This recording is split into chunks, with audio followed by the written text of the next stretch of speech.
Okay, this is a video that I'm making for Jesse, and I suppose anybody else sees it. This is the fret file that I made when I was at Augie's. I used to spend hours working on each fret, which was crazy. This is a 6-inch mill file, and this is a piece of maple, and it's basically super glued or epoxied to the wood, and the wood has been done so that it's absolutely straight, and the file is straight and it's on there. And then we drilled a hole, and when we epoxied it, we just pushed it in like that, and then we clamped this, all right, to hold it, let it dry overnight. So that gives you a nice flat edge. Now, when you look at these frets, if you come down, you can see these frets are rounded and so forth, but you have no idea where the height of each fret. All right, now back the camera up some. All right, so this is the process to take. I put a finger or a thumb up here so that I'm not going to ram this thing into the nut and take the nut off. All right, and then I just move. Now, when you're moving this, you can feel when you've got a high fret. Like I can feel there's a high fret right there. Because that's a straight edge. Because it's a straight edge, you can tell. You know, even when you put it on there, you can see it rock. Now I'm going to do this just a little bit.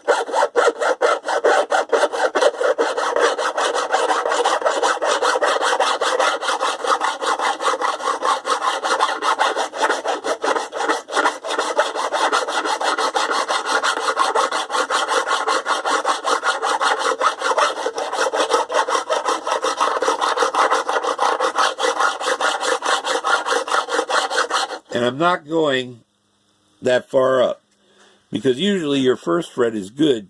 Most of your problems with your frets are going to be here in the higher frets. Okay? So, it's feeling less draggy now, which tells me that the frets are getting close to being level. Got one right there that you can feel it in your hands while you're doing it.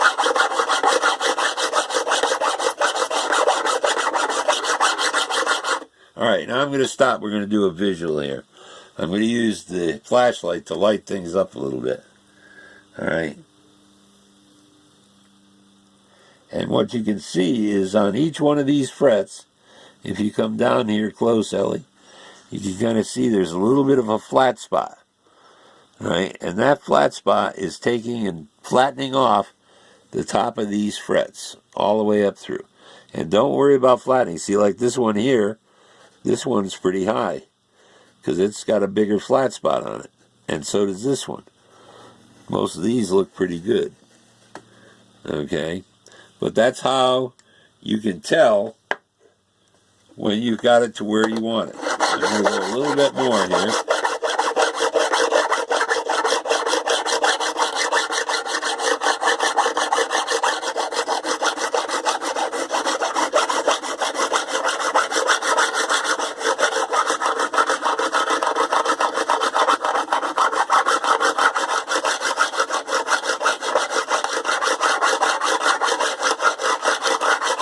Okay, so I'm not feeling any frets dragging. So I'm going to say that that's probably that these frets are pretty well level. Now that would have taken me hours to do with a straight edge and a fret file. So then the next step you do is, you got to back up a little bit, Ellie, so you can see it all, is you take a piece of paper. This is 150 wet dry, I think. Okay, and the final thing you're going to do is steel wool. We have to go shopping for this steel wool, but that's okay. We can do this part. So put 3 fingers down like this, so you're pressing down on that sandpaper, and then you just move it back and forth like this.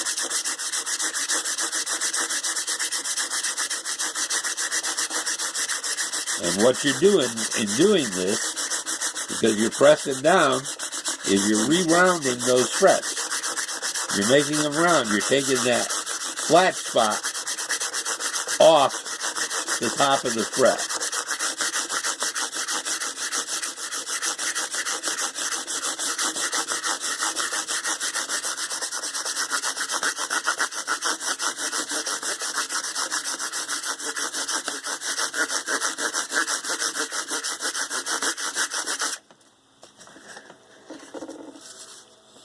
My eyes are not what they used to be.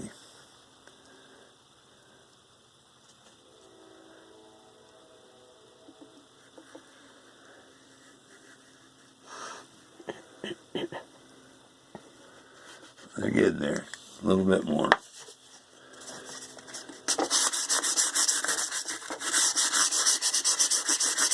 And what this also helps to do is on the edges of the frets where you get the sharp, this will take those edges off. And you're really not hurting. But the big secret is to keep your 3 fingers together so that you're creating a platform for the thing. And then you're taking off the sides and off the top, and you're just re-rounding the frets and polishing them. Now, we're still going to do these frets with double O and triple O steel wool.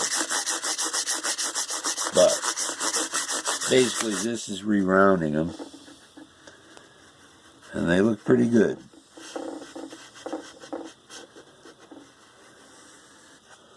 Look one more time here.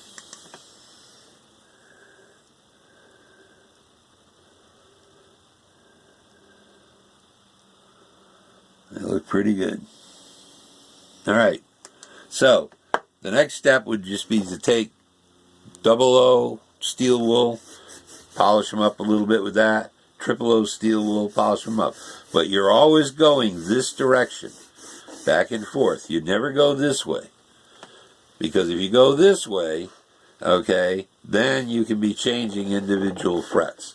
You got to go back and forth this direction with everything, with the steel wool, with this, and so forth. And then when you get it all polished, you can take a little bit of oil and treat the fretboard with oil. You can use any kind of oil.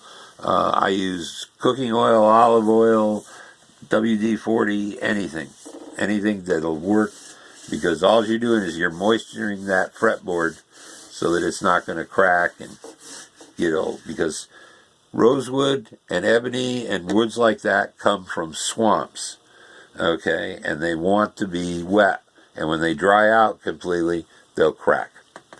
Okay? Same thing with the bridge. You want to do the bridge with oils and so forth. All right, that's it. That's enough. Thank you.